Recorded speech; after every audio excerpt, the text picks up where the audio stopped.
Hi students, good evening. Welcome to the NEET 2020 Biology Questions and Solutions. Let us start discussing the questions. Yes. Now, first the question here is, presence of which of the following conditions in urine are indicative of diabetes mellitus?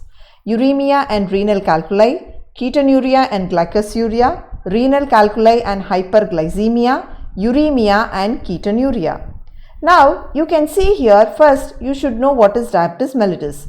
It is a syndrome of condition where you see there is going to be decrease in the or deficiency of insulin.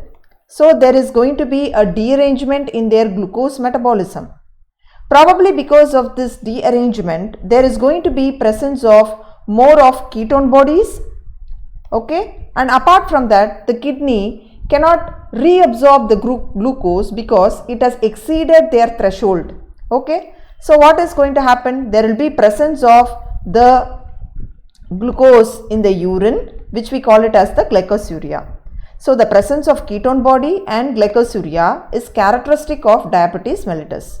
Okay, so what you see here, the presence of ketone bodies in urine, which is ketonuria, and presence of glucose in urine, the glycosuria, they are indicative of diabetes mellitus. We already know that diabetes mellitus has got the three cardinal symptoms, where we say polyuria, polydipsia, and then we have what is called the polyphagia. Okay, they will have frequent urination, probably because of the glycosuria only, and they will have excessive intake of water, polydipsia. Then we have what is called polyphagia, which means voracious eating. Apart from this, the ketonuria and glycosuria also is one of the complications that is arising because of diabetes mellitus. Whereas the others, what you all see, they are all the other renal disorders. Okay, so it's not hyperglycemia, okay, or it is not the renal calculi nor uremia, it is quite different. Okay, so the answer is ketonuria and glycosuria. We'll go to the next question here. The secondary metabolites. The secondary metabolites such as nicotine, strychin, caffeine, they are produced by plants for their growth response, defense action, effect on reproduction, nutritive value. Now, here you should understood a concept. The secondary metabolites, these substances are all produced. For what purpose? Now you have to know here, these substances are all produced by certain plants. First, in the idea of defense, because we know that there are browsers, that is particularly the herbivores, right? We have what are called the browsers, okay, we have what are called the grazers, right, the herbivores. Okay, so they have more impact on just going and eating all these plants. So avoid that.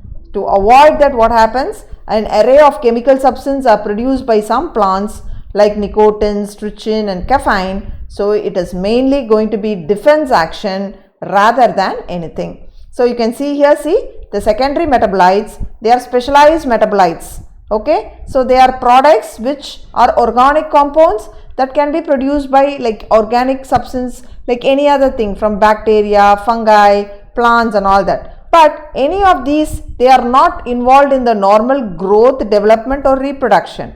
That you have to know. So in what way they are important? They are going to confer what is called the defense action, particularly by the browsers or grazers, that is the herbivores community, or it can be the interspecies defense. So that is what is the answer. It's not the other three options. Okay.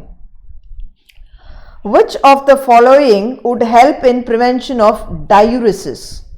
Reabsorption of sodium and water from renal tubules due to aldosterone, atrial natriuretic factor causes vasoconstriction, decrease in secretion of renin by JG cells, more water reabsorption due to under secretion of ADH. First, you should understand what you mean by diuresis, which means there is excessive amount of urine, that is the water is lost from the body. So they are saying which of the following is going to in turn going to make this happen. Now let us start from here. More water absorption due to under secretion of ADH. So what is the role of ADH? The role of ADH is what? There is antidiuretic hormone the function is what? It is to increase the water reabsorption. What is the role of this renin? It is going to play a role with the renin-angiotensin mechanism, probably for the release of the factor, the angiotensin 2. Here we have the atrial natriuretic factor for vasoconstriction. So all these are not applicable when it comes with prevention of diuresis. Rather, it is reabsorption of water along with sodium from the renal tubules due to the action of aldosterone. See, aldosterone is a hormone which is secreted from the adrenal cortex, okay, and they are grouped under what we call it as mineralocorticoids. Okay, the aldosterone. So what is the main role of aldosterone? They are going to reabsorb the sodium, which is a very important electrolyte in our body. When water follows through the osmotic effect, the water also follows it. So that is why it helps in prevention of diuresis. So that is going to be, because see, if there is going to be more secretion of ADH only, that what I call it will have that anti-diuretic effect. But what they are saying, more water reabsorption due to under secretion of ADH, or it is decrease in this renin or in the atrial, all this will not follow, whereas this is the right option. Okay. So you can see here the mineralocorticoids which increase both sodium and water reabsorption from the renal tubule. Specifically, which part of the renal tubule? It is the distal convoluted tubule and the collecting ducts. Okay. So mainly we say DCT and the collecting ducts of the nephron. Okay. Here select the correct match. Phenylketonuria, sickle cell anemia, thalassemia, hemophilia. Okay, in this we are going to find out which is the correct match. So they have given a list of the genetic array. See, autosomal dominant trait, autosomal recessive trait, which is in chromosome 11, X-linked disease or its Y-linked. We know that hemophilia is not Y-linked, right? Hemophilia is a X-linked disorder. That is why we say that the males are the sufferers and the daughters are the carriers. It is a bleeding disorder, probably because of the deficiency of factor 8, the anti-hemophilic factor. It is also called the classical hemophilia, okay, the royal disease, that is. So this is not the right match. What about with thalassemia? Thalassemia is actually a autosomal disorder, not with sex linked. So it's a autosomal recessive disorder. It's a autosomal recessive disorder. It's not something to go do about with the sex link. It's called that we have alpha beta type of thalassemia. The beta thalassemia is called the Mediterranean anemia. Alpha thalassemia is fatal actually. So this will not be there. What about the phenylketonuria? Phenylketonuria is not dominant, whether it is recessive trait. So the right option is sickle cell anemia, which is autosomal recessive trait, which is located in chromosome 11. Okay. So you can see here. So the right answer is what? It is the sickle cell anemia. So there is an abnormal mutation of the gene that is present in chromosome 11. So what happens? We have in hemoglobin the alpha chains, the beta chain. In beta chain in the 6th position, okay, in the 6th position, what is going to happen there? There is a replacement of the glutamic acid with valine. It's replaced. Okay, and that is why what happens? RBCs will become sickle shape like this rather than the biconcave shape. Okay, so that is the reason for the development of sickle cell anemia. Mutation in the chromosome, replacement of one of the amino acids in the beta chain of the hemoglobin, and that is bringing about the sickle cell anemia. Okay. Which of the following is not an attribute of population, natality, mortality, species interaction and sex ratio? So we have certain attributes in population, right? So which is not the attribute here? See, when you look into a population attribute like natality, the number of birth, the number of death, and we are taking all these are the population attribute. The one that is not the attribute is the species interaction, because here in species interaction, we are going to talk about the population interaction. whereas others all what? They are the attributes. So this will not be the answer. Okay. Which of the following statements about inclusion bodies is incorrect? So it's an incorrect statement. We are going to pick it up. These are involved in ingestion of food particles. They lie free in the cytoplasm. These represent the reserve material in cytoplasm. They are not bound by any membrane. So when you talk about the inclusion bodies, right? So these inclusion bodies are one, okay, like you find them in the cytoplasm lying freely, like they are going to have what you call the, they will be found in the cytoplasm as a reserve material and all that. They will not have membrane. But what is incorrect about it? It's the ingestion of the food particle, because they are not involved in ingestion. Rather, it is like a store material. It's like a store. Like they will have those reserve stores in forms of small food reserve stores. Like they will be present in the cytoplasm. So they are not involved in the ingestion of food particles. So that you have to mention. Okay. So they are not bound by membrane. That's right. They represent the reserve material. They are free in the plasma. All these right. But this is the incorrect statement. The transverse section of a plant shows the following anatomical features. Let us see what are they. Large number of scattered vascular bundles surrounded by bundle sheath. Large conspicuous parenchymatous ground tissue. Vascular bundles conjoined and closed. Phloem parenchyma absent. So when we talk about these anatomical features, identify the category of plant and its part. So which part and which plant, right? Whether it is the monocotyledonous root, dicotyledonous stem, dicotyledonous root, monocotyledonous stem. So now we are going to find out which is the answer. Now the first and the foremost thing that I would always say, like how do we find their things? Like it's quite simple. See, when you see the vascular bundles, okay, when they are conjoined and closed, it's quite obvious. With that we can very well make it up that it's characteristic of the monocotyledonous stem. And look here, we have this vascular bundles that is scattered. So that is another clue. So the phloem parenchyma is absent. So all these will give you that it's characteristic of monocotyledonous stem. Okay. Yeah. In relation to gross primary productivity and net primary productivity of an ecosystem, which one of the following statement is correct? Gross primary productivity is always more than net primary productivity. Gross primary productivity and net primary productivity, always I think you remember children, yes, are one and same. There is no relationship between gross primary productivity and net primary productivity. The gross primary productivity is always less than the net primary productivity. Okay, see the gross primary productivity when you see in an ecosystem, it's actually telling you how much of this organic matter is constituted, the rate of that the synthesis of those organic matter that is there during the photosynthesis. What about the net primary productivity? Always the net primary productivity is GPP minus the respiration.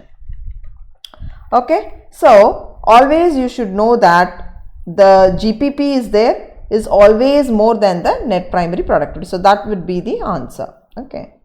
So I always see I have given already, I spoke to you. So GPP minus respiration is what? NPP. So which should be more? The GPP will be always more than the net primary productivity. Okay.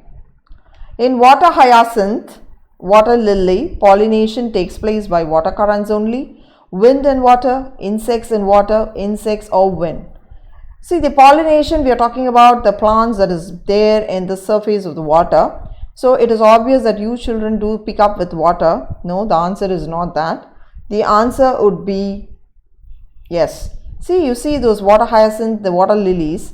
Okay, so since they are on the surface, they can be pollinated by both insects and water. So since it is water, no, many students you make a mistake by choosing the water. No, it is not so. It is insects or wind. So it can be either through entomophily or anemophily. So that is the answer. Okay. So in majority like aquatic plants and all, no, they'll emerge, they'll come to the surface. Like in exceptions like where you have those valley cerni and all, no, where they'll be submerged. So there and all, like what the right thing, this can happen. Only water can happen. Which of the following is put into anaerobic sludge digester for further sewage treatment? Okay. It is a floating debris, the effluents of primary treatment, the activated sludge and the primary sludge. Okay, so first we will see, first thing you should understand that the sediment whatever you are having in that tank, okay, we call that as the activated sludge. Now this activated sludge you are going to pump it with some what you call the aeration tank. So whatever that remaining part which is there will be pumped into that large tank which we call what as anaerobic sludge digester. Okay, so the answer would be what? See, whatever the sediment is getting settled down is the activated sludge. Okay, what we see. So what is going to happen here? From that a small part is going to make a move back into that aeration. So when it goes to that aeration, the remaining part what is there, we call that as the anaerobic sludge digester. So they are called the anaerobic sludge digester. So the answer is activated sludge. It's not the floating debris nor the effluents of the primary treatment or the primary sludge, rather it is the activated sludge that is being pushed into the anaerobic sludge digester. The process responsible for facilitating the loss of water in liquid, okay, from the tip of the glass blades at night and early in morning is root pressure, imbibition, plasmolysis, transpiration. See, first thing you should understand that there is going to be a process of this water loss, okay, from that hydrothodes, right, like they will be seen there in the morning. It's not the dew drops, that is quite different. So here that water will be there where you can see from the tip of those grass blades and all, very characteristic there. Okay, so what is it due to? It is not the transpiration or imbibition or plasmolysis, which we call it as the root pressure. See, this root pressure is actually a positive hydrostatic pressure that is responsible for facilitating this loss of water in the liquid form. So that is quite characteristic in the night and the early morning, okay, because from the tertiary element. So that you need to know. Okay, so the answer is root pressure. The cuboidal epithelium with brush border of microvilli is found in the ducts of, it's found in the option 1, the ducts of salivary gland, the proximal tubule of the nephron, eustachian tube and lining of intestine. So the right answer would be here, when I say with brush border of microvilli, okay, two things like you can take into it. It could not be the salivary gland nor the eustachian. As I already told you, with brush border of the microvilli, like when you see, immediately you might think of the intestine and nephron for the absorption part. But in the intestine, it is not the cuboidal epithelium, but it is there in the proximal convoluted tubule. So the answer is the proximal, so this portion.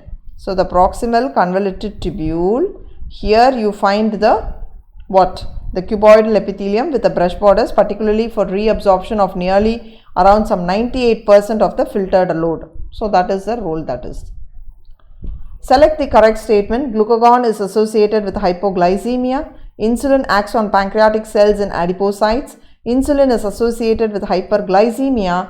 Glucocorticoids stimulate gluconeogenesis. So this is the correct statement. We are going to make it up. So when it comes to the correct statement, the point that you need to understand here, glucagon is a hormone that which rises the blood glucose level.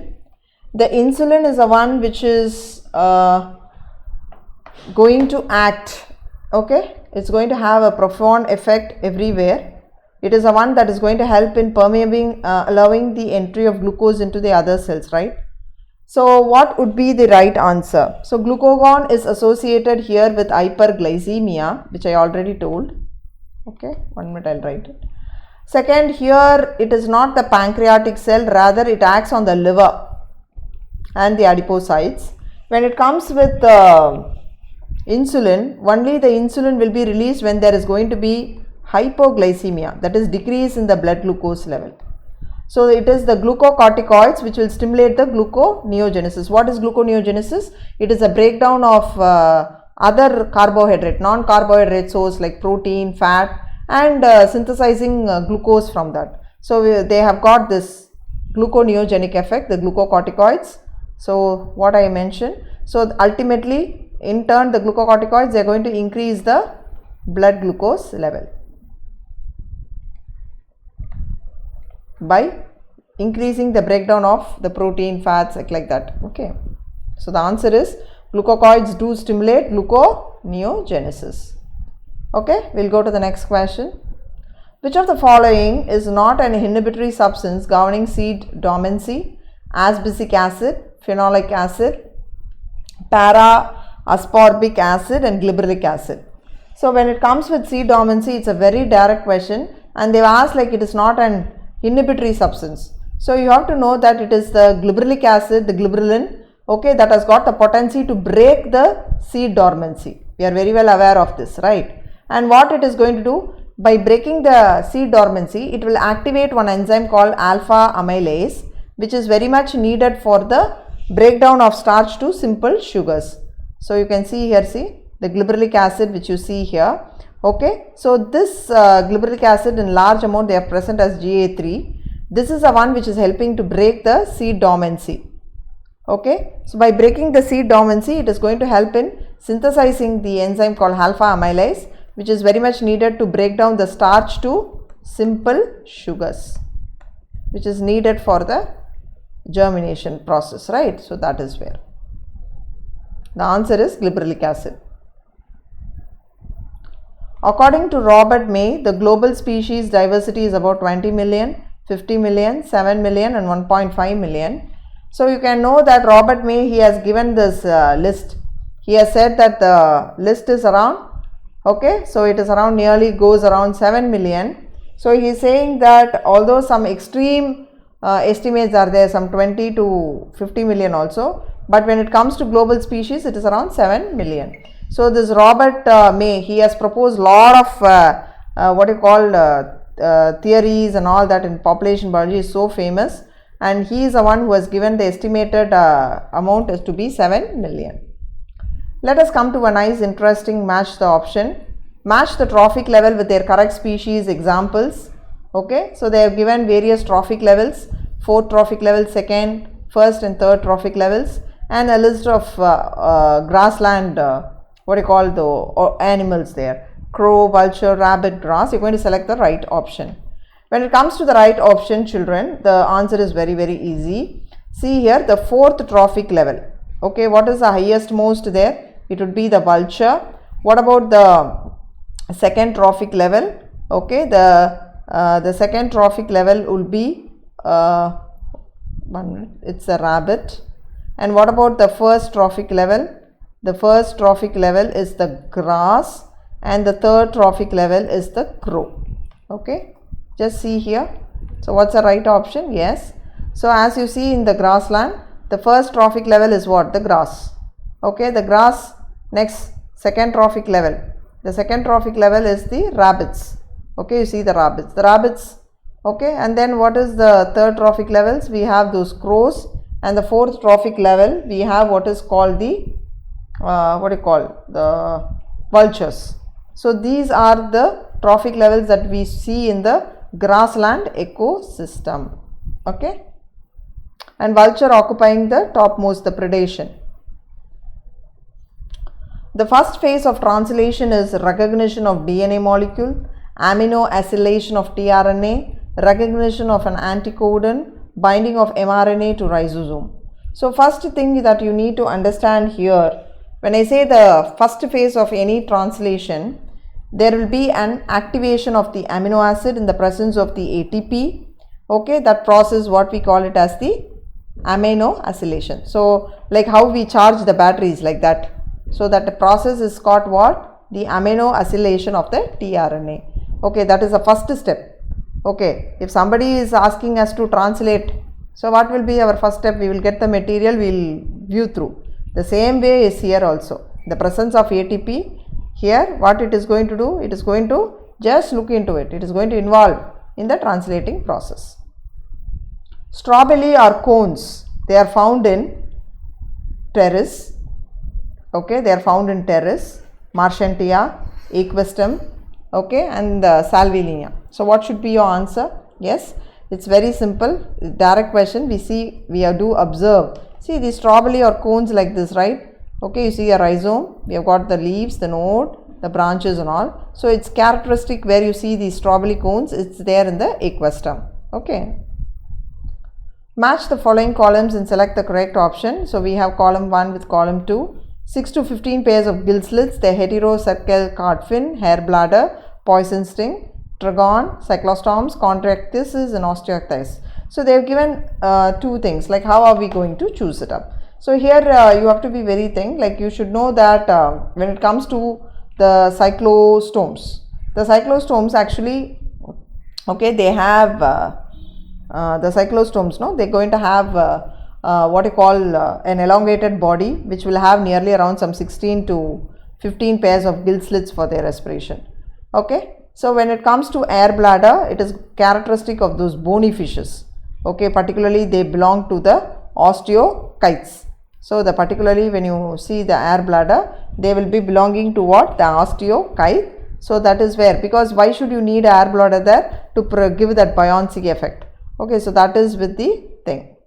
And what about the trigon, what we are seeing? It is a cartilaginous fish which has got that poisonous sting in it. Okay, and this heterocaudal fin and all, no, it is characteristic, that caudal fin is characteristic of chondroichthysis type. So this is where it comes. Okay, so that is present. So this is where we make the matching. So the last option is the right answer. Some dividing cells exit the cell type and enter the vegetative inactive stage, right? So the process occurs at the end of G1 phase, S phase, G2 phase and M phase.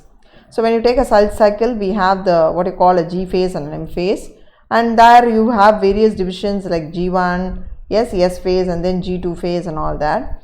We have a quiescent stage called GO, and which is going to follow that. See, some cells, after they divide, they'll just exit and they'll go on. So here this will probably occur after the M phase. So you can see that some of the cells, okay, what is going to happen after the M phase, they are going to enter into a silent phase, the quiescent stage, which we call it as the GO stage, probably because of some nutritional deprivation, or it can be many factors, okay, affecting it, so that it is going in for a silent phase. So that we call it as the GO phase. Okay, so the GO phase will occur after the end of M phase. Identify the correct statement with reference to human digestive system. Serosa is the innermost layer of the alimentary canal. The ileum is the highly coiled part. Vermiform appendix arises from duodenum. Ileum opens into the small intestine. So we are going to find the correct statement. See, when I say serosa, okay, so we have what is called the layers. We have the 4 layers. We have the serosa. So when I take the layers of the alimentary canal, from outside to inside we have serosa. Then we have what is called the muscular layer. Then we have the submucosa, and then we have what is called the mucosa. Okay, so the innermost is the mucosa, not the serosa. Coming for the vermiform appendix, it doesn't arise from the duodenum, right? It is going to be arising from the cecal part of the large intestine, so that will not be there. Ileum will open into the small intestine, yes, so that is also not the right answer. So what should be the right answer is the ileum. It is a very highly coiled part. So okay, so this is an incorrect option. So all this are wrong options, whereas the ileum is the highly coiled part is the right answer. Next, in which of the following techniques the embryos are transferred to assist those females who cannot conceive? Gift and Gift, ICSI, ZIFT, Gift and ICSI, ZIFT and IUT. So when it comes to the techniques where the embryo are transferred, embryo transfer is done using the 2 techniques, the ZIFT and the IUT. The ZIFT is called the zygote intrafallopian transfer, and IUT is the intrauterine transfer. Now what is going to happen in ZIFT or there the gamete will be directly transferred into the fallopian tube of a female, where she is not able to produce the ova because of some fertility issues. So we are going to follow any of these assistive reproductive technology, either the ZIFT or IUT, so that they could conceive. So this is where. But what about that ICSI? It is different. It is something where it's called the intracytoplasmic sperm injection, where we will be injecting the sperm directly into the ovum. So that is not the one. The transfer of embryo will not come into it. Okay. So What about the gift? Gift is a gamete intrafallopian transfer. So that will not be there. So it is the zift as well as the intrauterine transfer. These are the two where the embryos are transferred. The plant parts, which consists of two generations, one within the other. Pollen grains inside the anther, germinated pollen grain with two male gametes, seed inside the fruit, embryo sac inside the ovule. So we are going to find out what is the right match. So here when you look into the right match here, always see that it is two things are correct. You see the pollen grains, they are inside the anther, yes, and what about the embryo sac, which is haploid, that is also going to be inside the diploid ovule. So the answer is A and D. Okay, so these two are correct, whereas these are false. Okay, because the plant parts, okay, the plant parts which consists of two generations, like one within the other, the pollen grains inside the anther and embryo sac inside the ovule. So the embryo sac is actually diploid and it's inside the diploid ovule. So that you need to know. Okay. Dissolution of the cimetonymal complex occurs during zygotine, diplotin, leptotin and pachytene stages. So cimetonymal complex, okay, which is very characteristic, where you observe in meiosis 1, at which stage it will disappear? It is the diplotin stage. It's quite a direct question. So it's a diplotin stage of prophase 1 of the meiosis 1, it is going to disappear. Match the following columns 1 with column 2. Okay, they have given here organ of Corti, cochlea, eustachian tube and stapes, connects the middle ear and pharynx, coil part of the labyrinth, attached to oval window, located on the basilar membrane. So when it comes to the options, right, okay, so here you can see the organ of Corti, it is located on the basilar membrane. What about the cochlea? The cochlea will be it's a coiled part of the labyrinth. They say around it has got 2, 3 by 4 turns. It looks like a snail actually. Okay, and then we have the eustachian tube that is connecting the middle ear and pharynx, probably because of adjusting the atmospheric pressure, no, for that. That's what with the yawning and all that. Mostly we will experience this ear block when we travel. We call a concept called barotrauma. When we go in high plains, high altitude, we will have that ear block. After when you make a yawn or when you open up or swallow, no, you will have the click sound, right? Probably is that block, the eustachian tube connecting the middle ear with the pharynx. What about the stapes? That is the one which is attached to the oval window. So the right answer would be what we have marked, yes. So the stapes is attached to the oval window. Okay, it's one of the ear ossicles. What are the other bones? We have incus, malleus and stapes. So these are the 3 bones that is present in the middle ear. Let us come to this one. The ovary is half inferior in mustard, sunflower, plum, okay, brinjal. So it's quite obvious. So half inferior is characteristic in plum. Okay. Identify the basic amino acid from the following: glutamic acid, lysine, valine and triosine. So when you look into these amino acids, valine, okay, the valine is actually a neutral amino acid. Acha. What about the glutamic acid? It's an acidic amino acid. What about the tyrosine? It is an aromatic amino acid. So which is the option? Yes, you are right, it's the lysine. So equal number of amino and carboxyl. See, we have a carboxyl group, we have the amino group. If both are going to be equal number, we call that as neutral amino acid. If amino group is going to be more, okay, than the carboxyl group, we call that as the basic.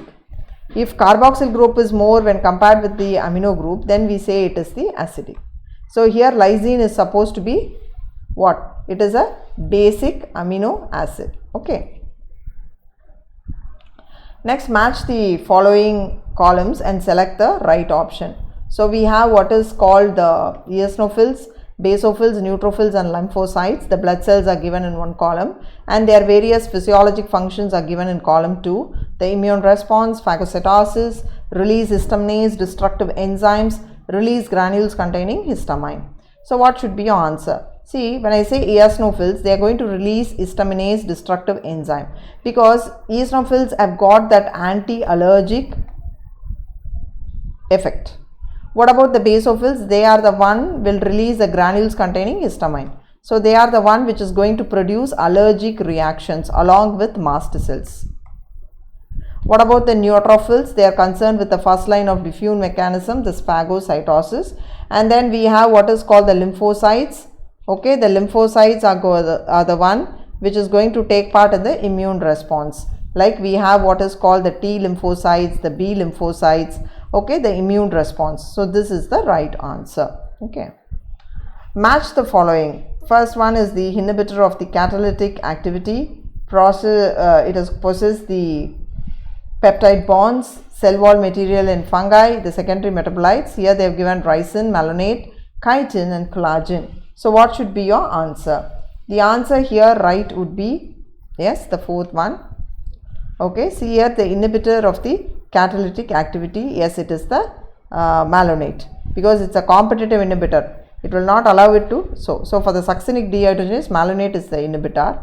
Next comes to the collagen. It's supposed to be the more proteinaceous protein that has got lot of peptide bonds. Okay, and what about the cell wall material? What we see, it is the chitin.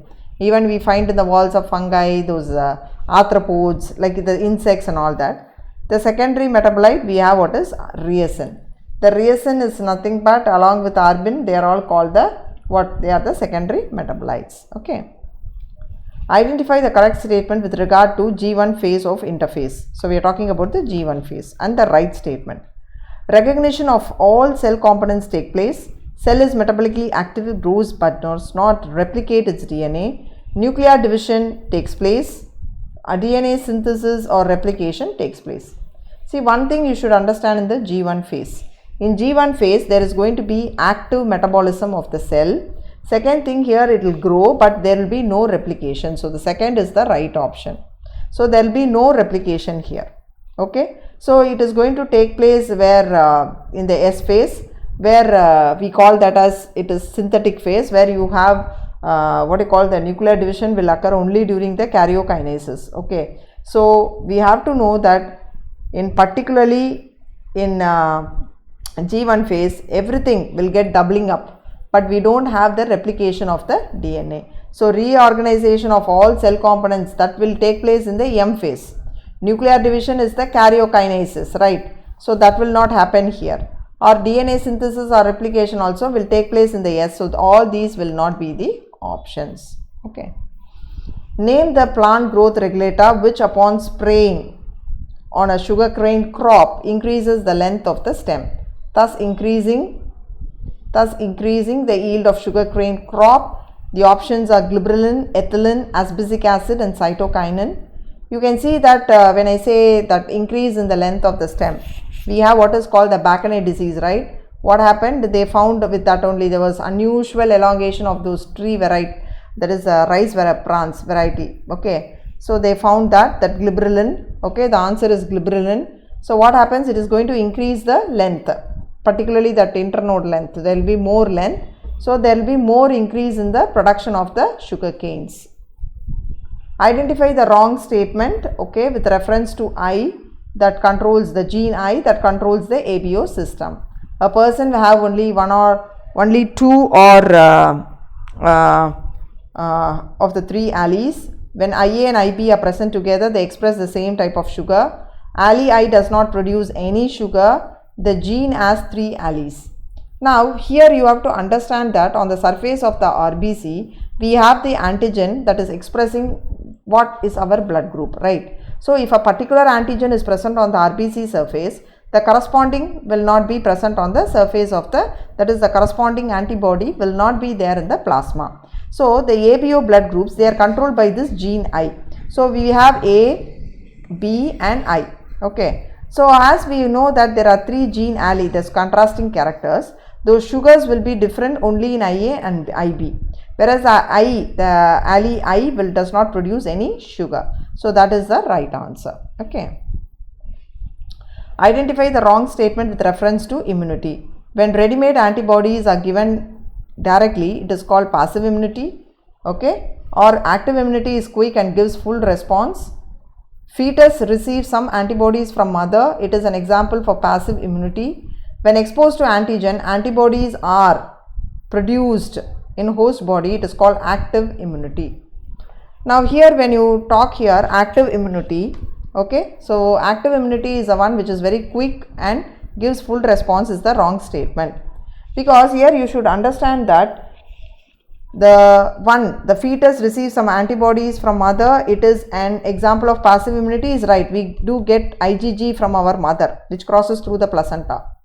When exposed to an antigen, the antibodies are produced in the host. It's an active immunity. Yes, that is right. What about ready-made antibodies? The vaccine concept.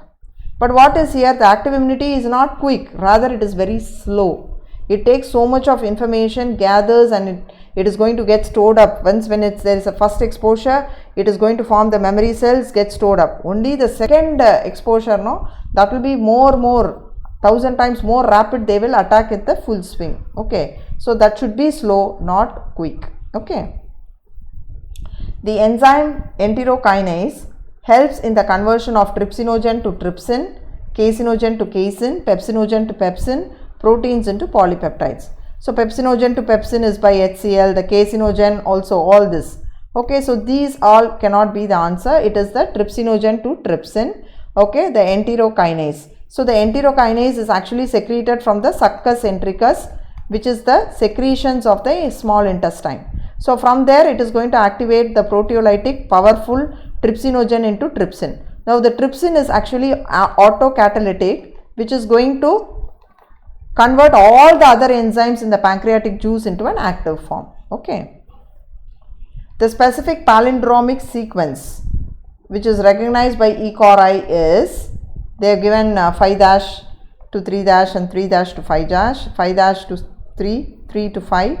Same way they have given, which is the palindromic. So when I say palindromic sequence, like it is something that which is going to be exactly, when you are going to view it on both, it will be the same.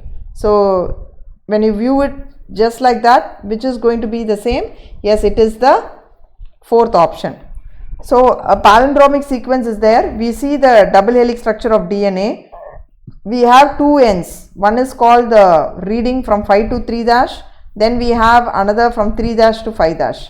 So here what is, they'll be present exactly the palindromic form. Okay, so that is where it's very important. And you can see the E. coli, no, they'll create that sticky end with that 5'. Okay, so that the nucleic acid will recognize that where the enzyme cuts, so that has got that palindromic complementary sequence, so that they can get attached with it. Okay, so that is where the palindromic sequence is very important.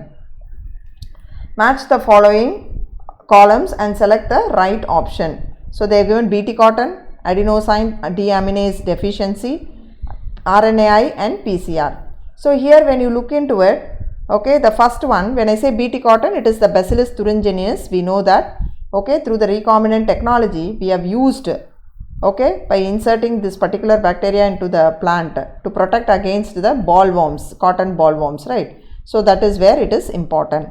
What about this adenosine deaminase? This adenosine deaminase is something very important with the gene therapy. So this is a gene therapy which was introduced around some 1990, where this was given for that 4-year-old child. Okay, mainly where there was severe immune dysfunction, so they gave this gene therapy, trial with that. What about the RNA interference we say? It is particularly where it is a common thing taking part with the cellular defense. And PCR is a diagnostic intervention where we use for detecting the HIV infection, suspected people. Okay, so that is the right answer. Okay, so this is where is the right, the fourth one is the right option. Floridian starch has structures similar to amylopectin, glycogen, mannitol and algin, lamarelin and cellulose, starch and cellulose. So it's a direct question. When I say Floridian starch, it's a food reserve material of the red algae. Okay, so what is that you are going to see? It's having more similar structures. So it is the amylopectin and glycogen. So they have those glucon, galactophiles, which is quite similar to this, not the others. Which of the following statement is not correct? The proinsulin has an extra peptide called C peptide. The functional insulin has A and B chains linked together by hydrogen bonds. Genetically engineered insulin is produced in E. coli. In man, insulin is synthesized as pro-insulin form. Yes, what they are saying is right. Here we have to see which is not the correct statement. The pro-insulin has got the C-peptide. Once when they become active, no, the C-peptide will just get cleaved. So this is the right statement, which is not the part of our answer. Genetically, you can engineer that from E. coli, which we are very sure. Man, we have this pro-insulin. So what is the answer? Yes, you are all right. That answer is the presence of hydrogen. Rather, it is the disulfide bridges we see. See, you can see, appreciate here. You have A chain and B chains. They will be linked by the disulfide bridges. So nearly around some 51 amino acids we have. They will be linked by the disulfide bridges, both A and B chains. So it is not the hydrogen bonds.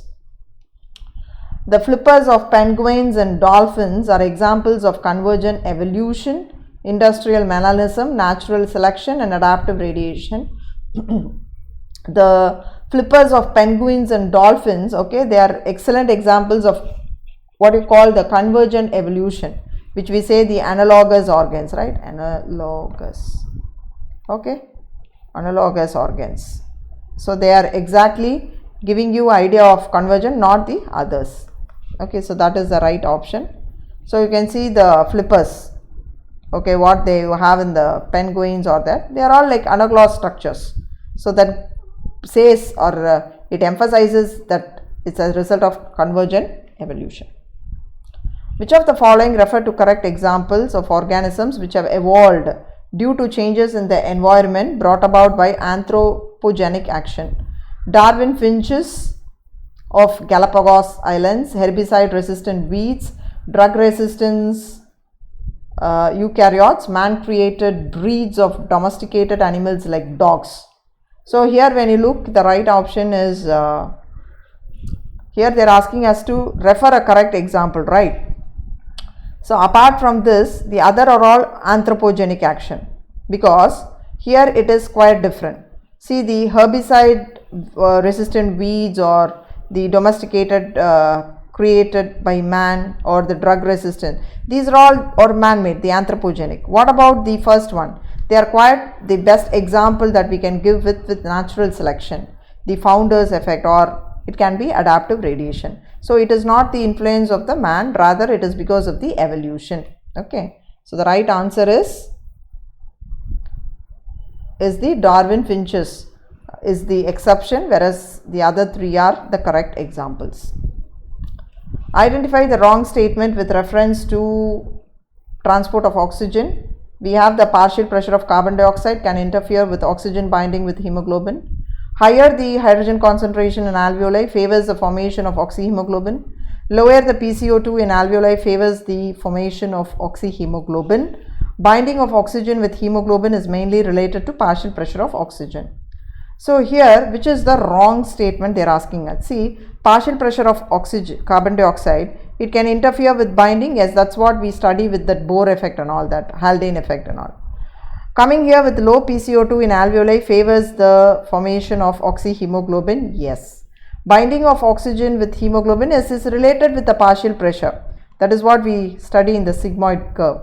But what is not the option? It is the here, because it is the low PO2. The low hydrogen ion concentration, not the high one, plus more PO2 and the less PCO2. All this will favor the formation of the oxyhemoglobin. So what are all the factors that shift to left? Those points you have to consider. The factor that is shifting to the right only will help in the transfer of the gas to the tissue, exchange of gas. Here it is the uptake they are talking about. The process of growth is maximum during lag phase, senescence, dormancy and log phase. The answer is quite direct. It's during the what phase? It is the log phase, because in the lag phase it will be very slow. Then only after that they will have that exponential growth.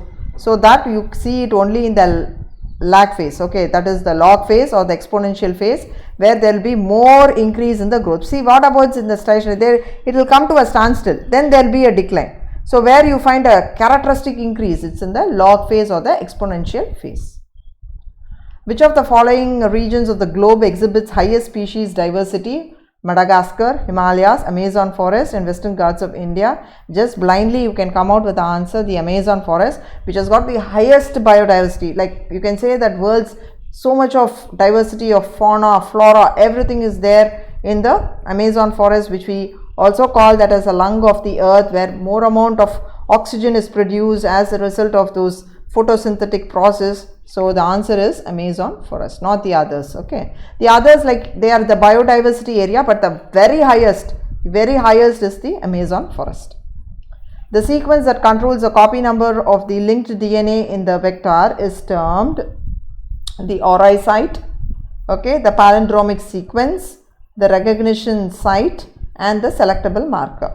So here it's the ORI site is the one where we actually take it, because it's a place where the replication starts. Okay, so that is where it starts, and it is also enabling it, what you call the initiation of the replication starts there. That is what we mean. So it's enabling that plasmid to reproduce itself. Okay, so that is where it's the answer. Now match the column 1 with 2, the placenta, the zona pellucida, bulbourethral glands and Leydig cells. We have here the androgens, human chorionic gonadotrophin, commonly called HCG, the layer of the ovum and lubrication of the penile. So what is the right one, we will see. So here when you see here, when I say placenta, so when I say the placenta, what should immediately that should strike your mind? So when it is placenta, it is the human chorionic gonadotrophin. That is, you have to know this concept that probably what happens after the conception till the placenta takeovers, it is the corpus luteum that will produce the progesterone and it will maintain the pregnancy.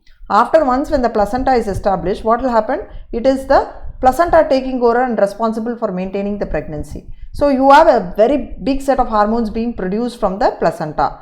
Okay, all steroidogenesis will take place. One such hormone secreted is this HCG, which is very, very important. This is the hormone that is also used to detect, to confirm the pregnancy also. Okay. What about the zona pellucida? It is like a membrane that will be actually secreted by the secondary oocytes, so like a layer in the ovum. What about the bulbourethral glands? Probably for the lubrication of the penile organ during the sexual intercourse. The Leydig cells we know, okay, they are concerned with the androgen production. The Leydig cells are called the interstitial cells of Leydig. Okay. These cells are acted upon by the luteinizing hormone from the anterior pituitary.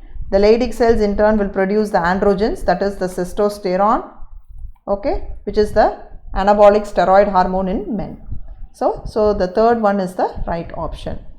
Okay students, I hope that the second set of what we discussed with this biology questions and solution would have been very informative to you. You would have had an idea of how to make or derive with these answers. Yes, probably see you soon in the other forthcoming sessions. Thank you students. Bye.